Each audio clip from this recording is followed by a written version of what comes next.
Yan guys, welcome to my channel, Workaholic TV. Dito po tayo ngayon sa opisina ngayon. Gagawa po tayo ng presentation para sa Monday. Ito gagawa sa atin ni boss. And then, ngayon po is kararating ko lang din. Anong oras na? Is 10:38 na ng gabi. Mag-isa lang po ako ngayon dito. Talagang rest day po ng lahat ngayon Sabado. Ngayon po ay talagang pumasok lang ako para gawin to. Nice. Presentation ng system nila. Pinapagawa step by step ng system kung paano yung plan. Yan guys, samahan niyo po ako. Gawin na natin.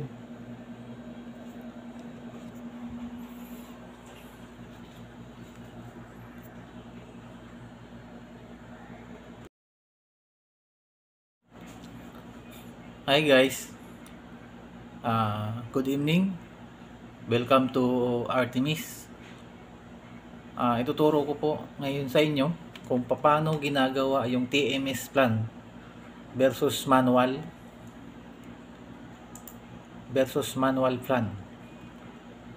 Ayan po, na-open na po natin yung TMS ngayon.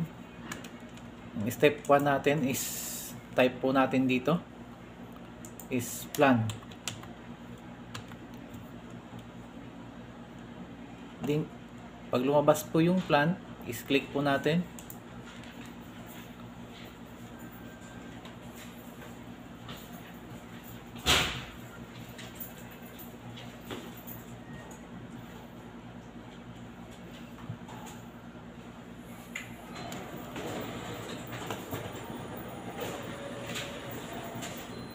Then step 2 po natin is location.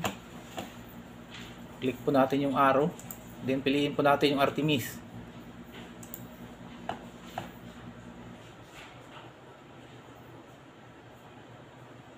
Step 3. Click po natin yung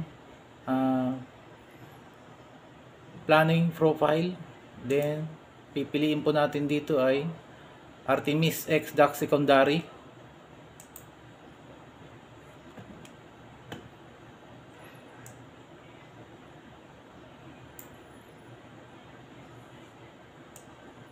Step 4 natin, get.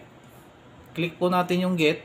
Then pag na-click po natin to, ay lalabas po yung for planning dito sa kabilang side.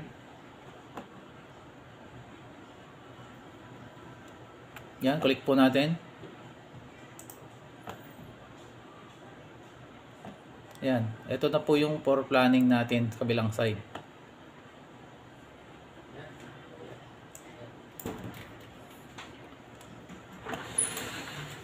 Then sa kabilang side naman po, nakakatabi nung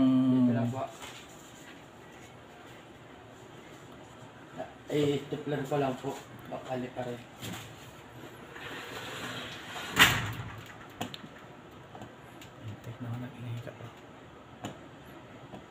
Yung katabi po ng gate, yung parang mata, click po natin.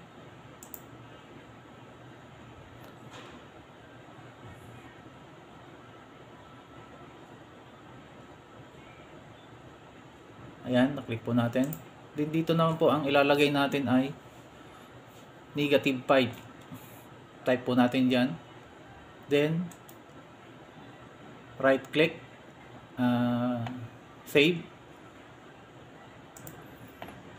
Then right click ulit, run profile, click.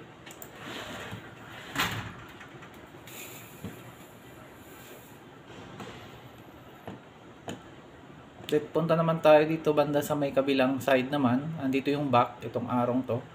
I-click natin, back tayo.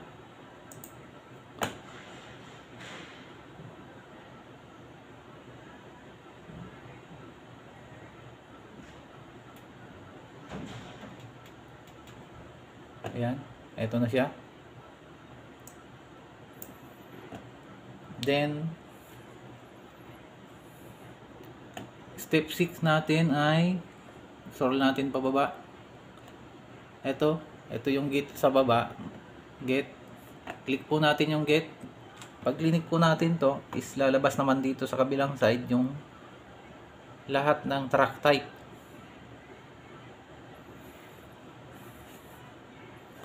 Halimbawa, L3. Ang simula po ng number niya na kailangan hanapin nyo ay 201 pataas.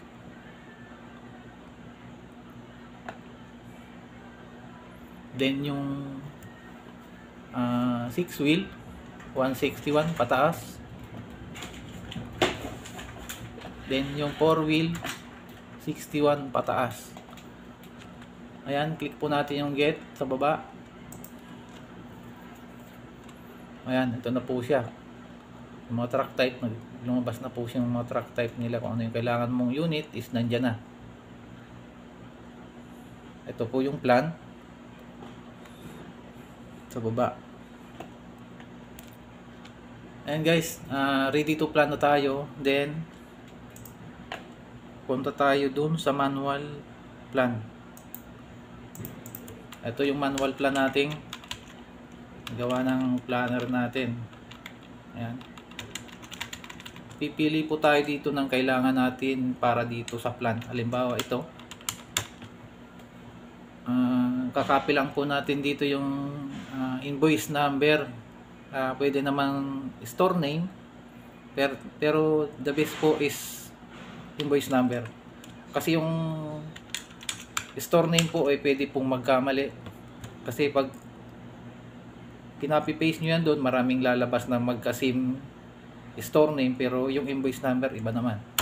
Kaya the best po is invoice number. Copy natin.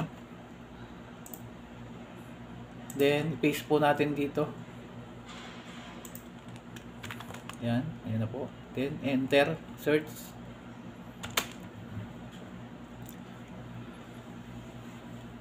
Ayan po, lumabas na po siya dito. Ito po yun. MDC Laguna, Santa Rosa. I-click po natin yung parang box dito sa may kabilang side. Ito yung box. Nakita pala. Ayan. Ito po yung kabilang box na to. Click po natin. Ayan, na-click nyo na. Then punta po kayo dito sa baba, sa may mga ito kabilang side naman, pa doon sa track type. Tingnan nyo muna kung ano yung kailangan doon sa manual plan. Halimbawa L3 yan, L3 yung kailangan. Then type mo lang po dyan is 201. Yan, enter. Then lalabas po yan, may 201. Click mo po yan. Yan yung kailangan na L3. Click mo pa yung box. Yan.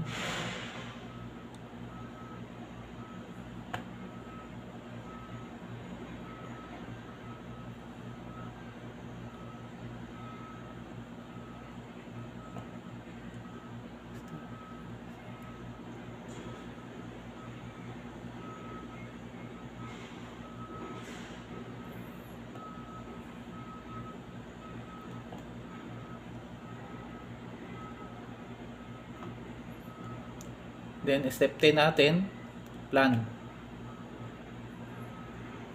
Ito yung plan sa baba. Click mo lang po yan na plan.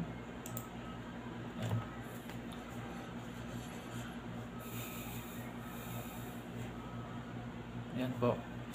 Pagka-click ng plan, lalabas tong close. I-close natin. Then ito na po yung lumabas. Ito na yung trip number na ilalagay nyo po dito. Halimbawa ito, type mo dyan,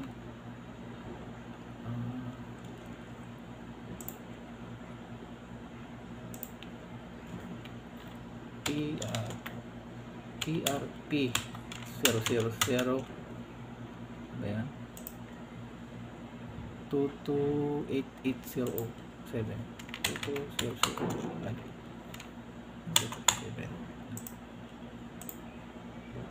228807. Yan, tama. Yan.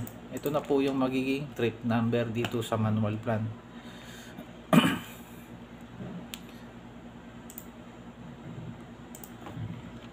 Ito na po yung magiging trip number dito sa manual plan na ilalagay nyo. Then, balik po tayo.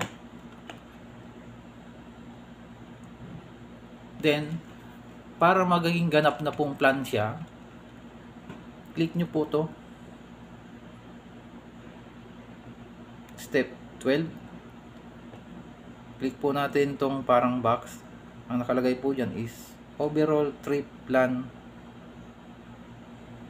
Click po natin. Then, click po natin yung kabilang side. Overall reason. Click po natin to. Yan.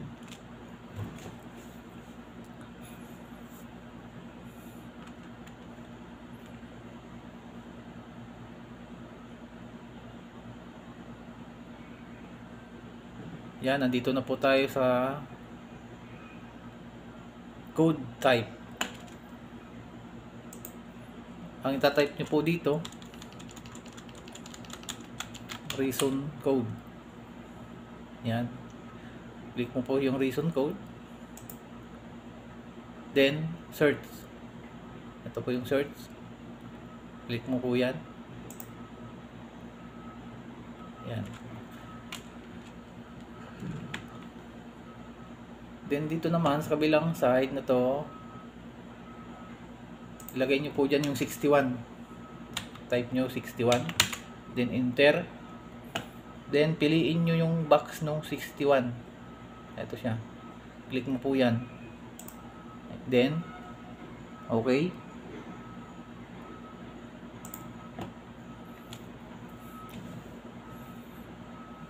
Yan, okay na natin. Then, click po natin dito yung trip number sa kabilang side. Dito na yan, yung ginawa nating plan. Ito po yung number, trip number na nagawa natin. Click po natin yung box. Then, save and confirm.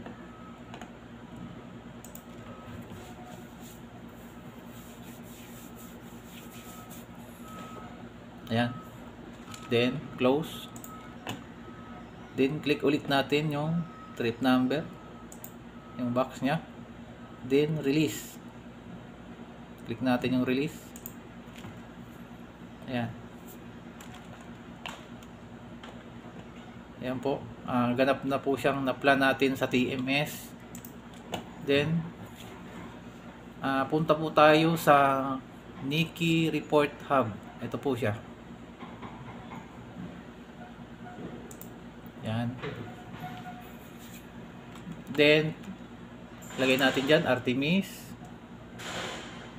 Sa location. Dito naman po sa report, is lalagay po natin dito ay, scroll natin. Ito po kung ilalagay natin, TMS Kronos trip plan. Yan, click natin to. Then pagdating naman po dito, dito po ilalagay natin yung date. Halimbawa RTD ngayon, click po natin to. Halimbawa RTD 28, January 28, lalagay po natin ito. Click po natin. Yan po. Then balik po tayo dun sa TMS. Copy paste po natin yung RNR number.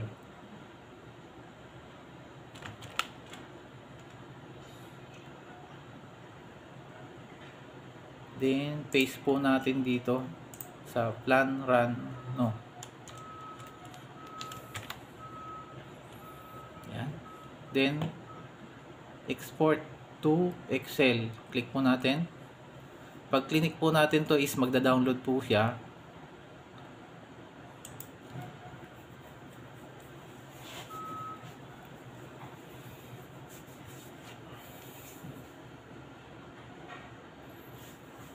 Yan, download na po. Then, punta tayo sa Kronos. Ito na po yung Kronos. Ito po yung sa kabilang side yung upload na nakalagay. Click po natin yung kulay green na upload. Yan. Then hanapin natin yung ginownload natin na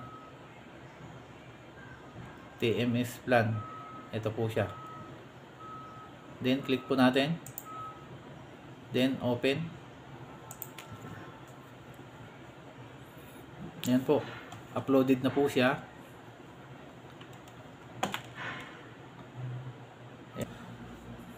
And guys, hanggang dito na lang yung plan sa TMS to Kronos. Good evening and thank you.